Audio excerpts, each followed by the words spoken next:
It is no secret that the Walt Disney Company has been courting controversy for the last few years. But what if we told you that it goes even beyond that? In an exclusive scoop from a source that we appreciate, we have the latest alleged information of Disney deciding they would race swap The Little Mermaid instead of doing a live-action Tiana, Princess and the Frog. And why? Because they were determined to be as quote-unquote progressive as they possibly could be.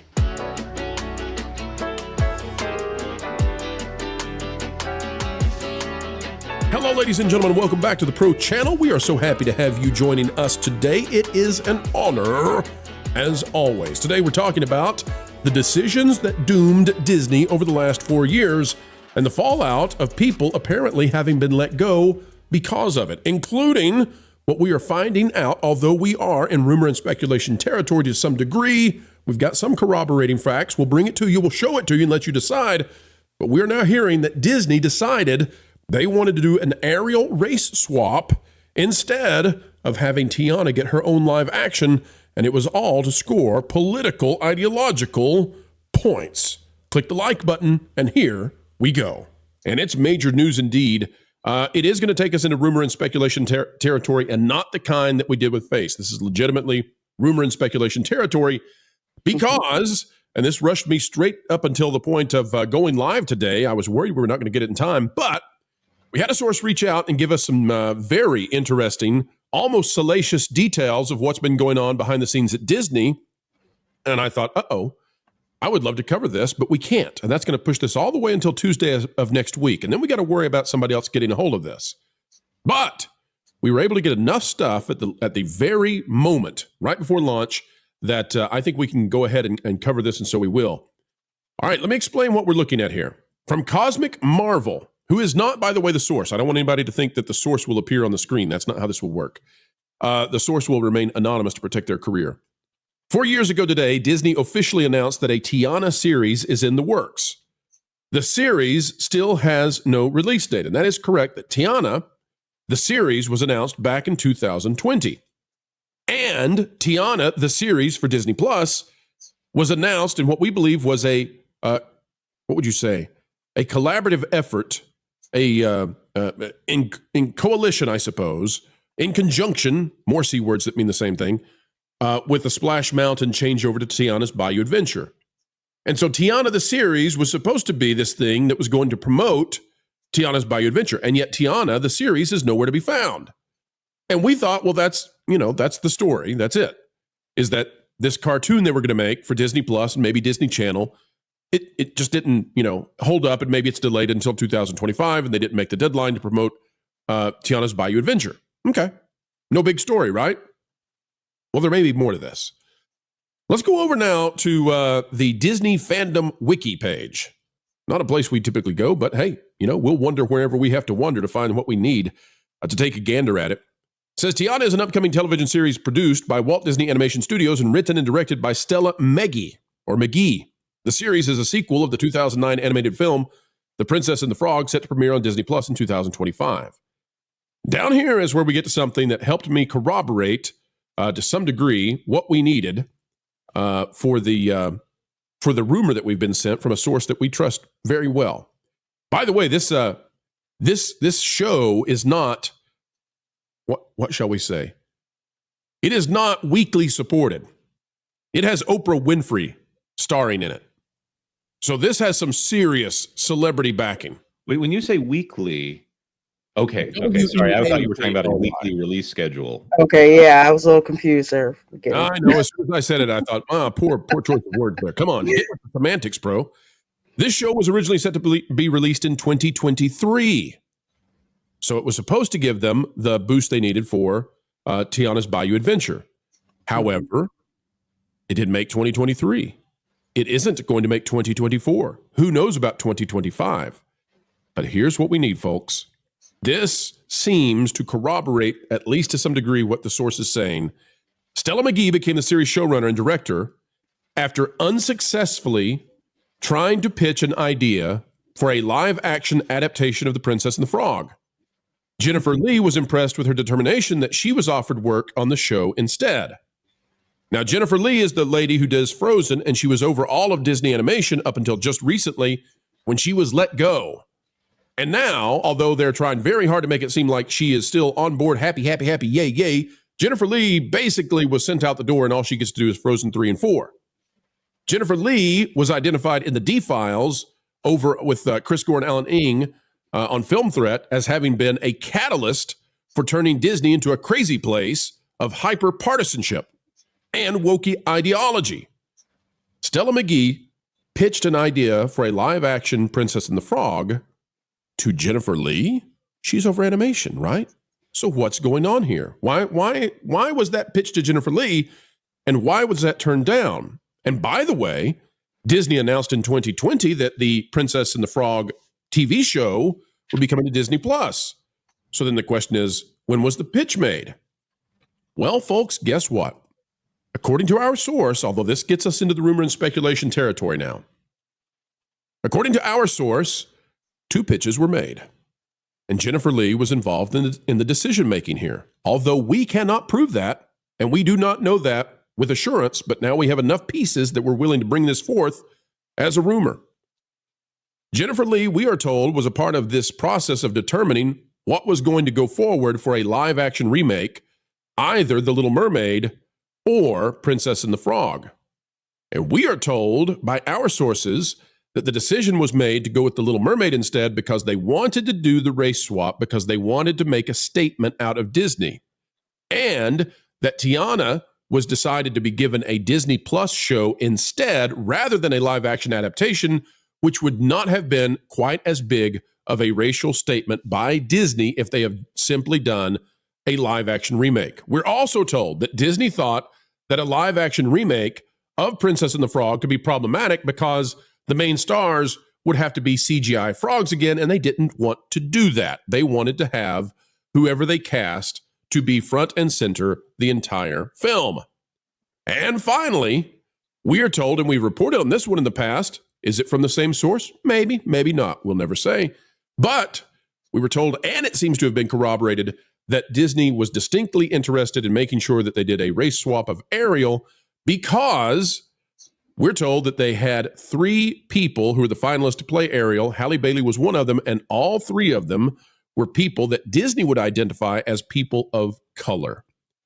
In other words, to finally get to this point to be able to explain all of this, what we believe now is that Disney made a decision to be as progressive, quote unquote, as they could be with the choice to go with The Little Mermaid, and that is why you did not get a Tiana's live action remake. That's why you did not get a Princess and the Frog. Sorry it took so long to explain this, folks, but it takes a lot of backstory to get here. And Jennifer Lee may have been the person all along that led Disney into casting Halle Bailey and getting The Little Mermaid launched over getting what I think would have been a lovely, lovely film that would have received almost universal support, which would be The Princess and the Frog. Panel, I'll hand it to you. I think now Disney is in its own muddy bayou of despair. How's that? Its own muddy bayou of despair because they tried to be as divisive and as quote-unquote progressive as they could be, and it did not go well. Your thoughts? I think a live-action Princess and the Frog movie would have actually done quite well. Because the problem, Disney, I think they love Tiana, but they hate the Princess and the Frog, and that's for a few reasons. Number one, she spends the majority of the film as a frog, you know, and not as a black woman. And the other thing that they don't like is the voodoo aspect. We have seen them go to great lengths to eliminate Dr. Facilier. He's not going to be involved in the villain show they're doing. He's not involved in Tiana's Bayou adventure. And because, Marvin, they don't want Facilier connected because they believe that denigrates the religion of voodoo. Mm-hmm. And then they turned Mama Odie from the voodoo, from the voodoo woman of the swamp into a Bayou fairy godmother. So they don't want to touch that movie with a 10-foot pole, but they want as much Tiana as humanly possible. Lorena, what do you think about this? That they purposefully chose to neglect Tiana until they needed to use Tiana in Disney World, but they wanted to get the pizzazz, the spectacle, the punch of recasting Ariel in a way that would make them be seen as progressively as possible? Well, once again, Disney wants to be diverse in name only.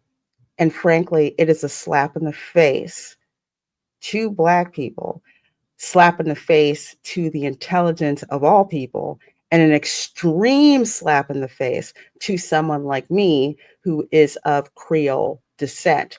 Princess and the Frog, the reason why that movie was so beloved, besides the fact that it has gorgeous 2D animation, at the crux of that story was the message, besides hard work, that food is what brings people of all walks of life together. And that's a very, very, very positive, message, and one that drew a lot of people to that. Now, let's go back to the quote unquote summer of love that happened. How far over backwards did the Disney company bend to placate the rabble rousers behind that? So much so that they destroyed one of their greatest attractions ever. 2 of them. Yep. Absolutely. And that is and that's what they did. So instead of having a film about not only a positive Black female character, a strong cultural link where you had several different cultures, especially in New Orleans. You got Native Americans, you have got Europeans, you've got Africans building this culture together. Don't want to show that. But you want to go and race swap a character that no one asked for, not only be lazy with the race swapping, but you couldn't even get her hair color right. And we could have had a hyper successful, by the way, Tiana live action remake. We could have had a hyper successful film. Instead, it's a flop, as was confirmed by Forbes. When you added the marketing cost, Little Mermaid probably lost something like $150 million for Disney. That, by the way, also creates racial tension because now there's this situation of people like the white Little Mermaid, but they don't like the Black Little Mermaid. And Lorena, you and I talked about this before the film ever came out. And I said, this is a disgusting scenario that Disney has artificially created where there is no winner possible. Like this purposefully separates and creates division where there is none. Like they chose to do this. And if the source is correct, they chose to do it at the sacrificing of a Tiana live action. And they did it because they wanted to maximize the quote unquote progressive movement. Wait, so they actually bought disgusting. They bought what? I'm sorry. I've never actually seen the live action Little Mermaid. I didn't realize you don't want to check out whatever was in the water. That seems like that imagery is very intentional there. I think the whole film is intentionally divisive, dark, and ugly. It is. It's divisive. It's dark. It's ugly. It ignores the lessons in The Little Mermaid when Ariel goes to the sea witch. Hey, Lorena, hold on just a second. I think you made an audio switch and we're getting echo. So let's switch back to what you had previously. Let's see. Actually, I didn't change anything. Uh-oh. Somebody has an echo. Who is it? Who's doing it? Go ahead, Lorena. We'll figure it out on the back end. Let's see. Okay. Maybe that's not me. Continue with your thought, Lorena. We'll figure it out. Okay. Because I have echo cancellation. It's Jonas. He's become the Wilton of the day. He's trying to sabotage us. I knew it. No, what I was going to say is in the original The Little Mermaid, okay, that whole thing of giving away what matters to you most to have the life you so desire to have. And if you remember, when Ariel went down to see the sea witch, okay, and she's going through the garden of all those souls that she's trapped, they were trying to keep Ariel out. They were trying to stop her from going to see the sea witch. That was not in this film at all. It's a real tragedy what Disney did. They attempted to divide and they misunderstood the basic stories they have. Vash, when we tie this to Tiana's Bayou Adventure, that also to me seems to have been an utter failure because they also got rid of Splash Mountain. but they've been unable to get this Tiana show out in time to promote the ride. And the ride doesn't appear to me to be successful because Disneyland is already getting rid of the virtual queue. What do you know, Vash? Yes, it definitely. I mean, they've been having some real bad problems over there at Tiana's Bite Adventure at Disneyland. Should be Tiana's Breakdown Adventure because the 2 times that I walked past it last night, it was broken down, which was very unfortunate. I'll say this, to theme an attraction like Tiana's Bite Adventure to a 15-year-old movie, I think was always going to be a problem for them. And while they have, like Marvin beautifully pointed out, while they have attempted to reinforce this franchise by building Tiana's Palace or converting what was the French market into Tiana's Palace and giving her own attraction, giving her a number of shops in Disneyland and Walt Disney World, and I think there's like a New Year's Eve dinner at the top of the Contemporary for $800 per person now, based around Tiana. As much as they push this franchise, it just hasn't been, I think, received as relevantly as Disney would like. And so I think Disney, if they were to have gone forward with a live action film, would have really reinvigorated that franchise to the degree that they really needed to push Tiana as much as they do. I think they're ahead of their skis when it comes to Tiana and pushing that IP, pushing that franchise to the degree that they have been. I don't think it's been universally as supported as they had wanted. Now, Pro, is this Disney Plus series still in development? We got some word actually back on June 10th, 2024 at this is Magic event that perhaps this Tiana's series is still in development or production. Do we have any clarification on that? Is that it's still officially in development, and they're planning to release in 2025 now. I see. By the way, that means that it misses out on being the cross promo they wanted for the ride. And I would say too, now they're in a totally different political environment. Jennifer Lee is now gone. She's the one who greenlit this and decided to disallow Tiana to have a live action movie, which I think would have been fantastic and everybody would have been behind it. But folks, that is the story as we now best know it regarding how Disney blew it and went as racially divisive as they could. And I'm just glad, by the way, that The Little Mermaid did not turn out to be something that sparked some sort of extra racial tension in the country. I think that most people, no matter their background, looked at it and said, really, Disney, this is the best. Like, I can't even see the film. You've the CGI is terrible. Please never play the Aquafina song again. How dare you, Lin-Manuel Miranda, do this to us, to our ears. God, that was horrible. We really hope that you felt this video was satisfactual. We know we had an actual good time participating and communicating with each and every one of you out there listening. It is a great honor. It is a great pleasure, even a responsibility to do this on a daily basis. You give us the dream job we love doing, and for that we can never say thank you enough. There's only one small favor we ask beyond what has already been done, and that is, folks, consider it. That is clicking the like button. Share, subscribe, click it, stick it to those pesky algorithms. It's the notification bell. And drop a comment right on down below. Let us know your thoughts, because your thoughts do indeed matter, no matter what the mainstream media would otherwise say. Folks, as we say every single time we end these videos, because we mean it, keep learning, keep growing, and keep having fun.